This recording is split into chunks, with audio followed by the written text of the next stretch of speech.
का बहादुरपुर प्रखंड, बहादुरपुर विधानसभा, ब्यूनी अंदामा पंचायत। हमारे साथ संजीव लाल दास जी हैं। मात्र 35 साल की उम्र में अपने पंचायत के मुखिया ब्यूनी अंदामा के। और अगर एजुकेशन क्वालिफिकेशन की बात करें तो पीजी, पोस्ट ग्रेजुएट।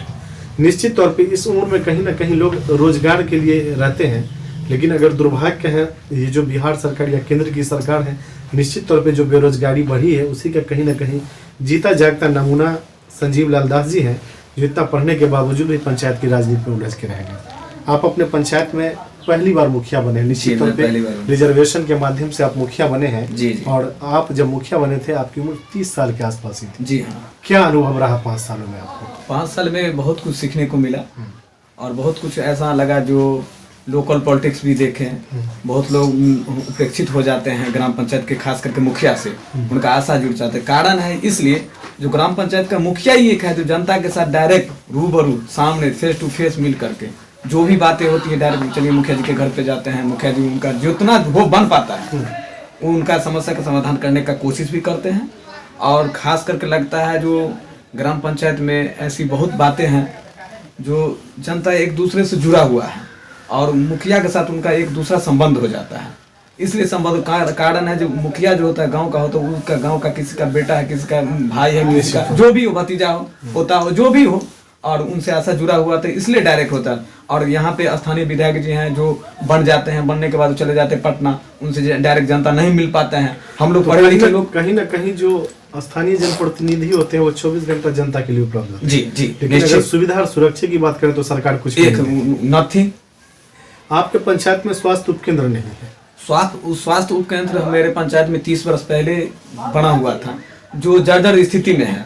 और मैंने इसके लिए हम शुरू से ही हम लोग कह रहे थे जी उप स्वास्थ्य बन जाए। इससे पहले भी मुखिया जी बने थे तो हम लोग भी आशा करते थे इसके बाद हम खुद बनने के बाद कहीं ना कहीं मेरा जुड़ा हुआ था जो हम उप स्वास्थ्य केंद्र को बनवा लेंगे 5 साल के रीजन में, लेकिन ऐसा नहीं हो पाया। इसके लिए मैं अपने आप को इसमें गिल्टी महसूस कर रहा हूँ। मैंने सांसद महोदय, जिलाधिकारी महोदय, कहीं ना कहीं जो आपके बड़े पदाधिकारी या बड़े जनप्रतिनिधि थे उनका भी जो रवैया रहा इसके प्रति काफी उदासीन रहा। जी हाँ, कॉपरेशन नहीं रहा, जिसका कारण है कि नहीं बन कॉपरेशन अगर मिलता तो बन जाता। आपके पंचायत में जो 9 आंगनबाड़ी की सेविकाएं हैं या फिर 6 जन वितरण के दुकानदार, ये लोग आपके अनुशासन में हैं?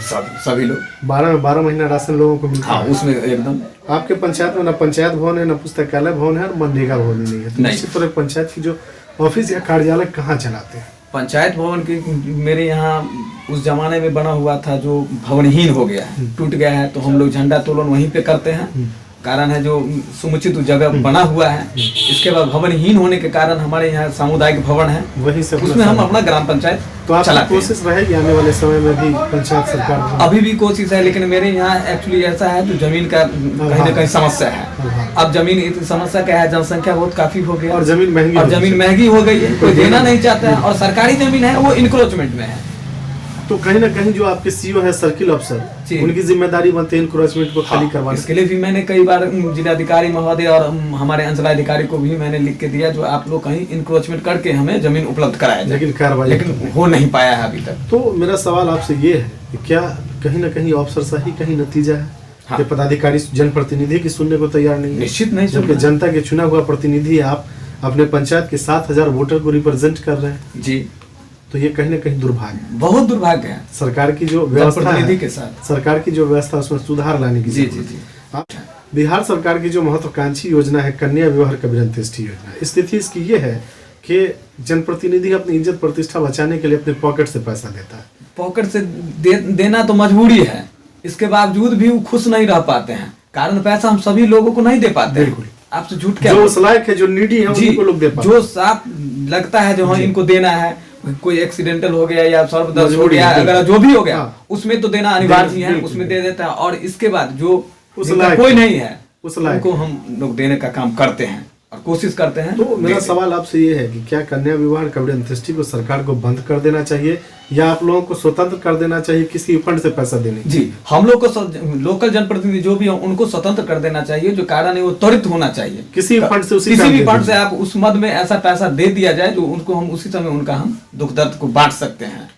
चलिए, मुख्यमंत्री का जो ड्रीम प्रोजेक्ट है जिसको 7 निश्चय बोलते हैं, नल जल और गली नली क्या स्थिति है आपकी पंचायत नल जल और गली नली की मेरे यहाँ इस पंचायत में स्थिति कम आपको 8 वार्ड कंप्लीट हो चुका है। 4 वार्ड है जो पैसा के अभाव में हम नहीं कर पा रहे हैं, वो भी 60% के अबव हो चुका है।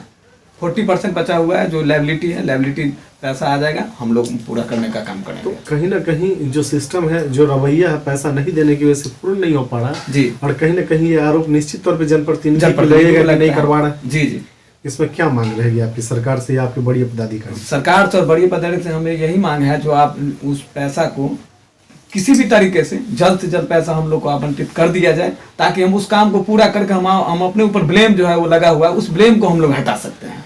संजीव लाल दास जी, हम लोगों का सहयोग और शुभकामनाएं आपके साथ है। निश्चित तौर पे आपने जो काम किया, अगर जनता मजदूरी में आपको वोट देती है तो आप पुनः चुनाव जीत के आएंगे।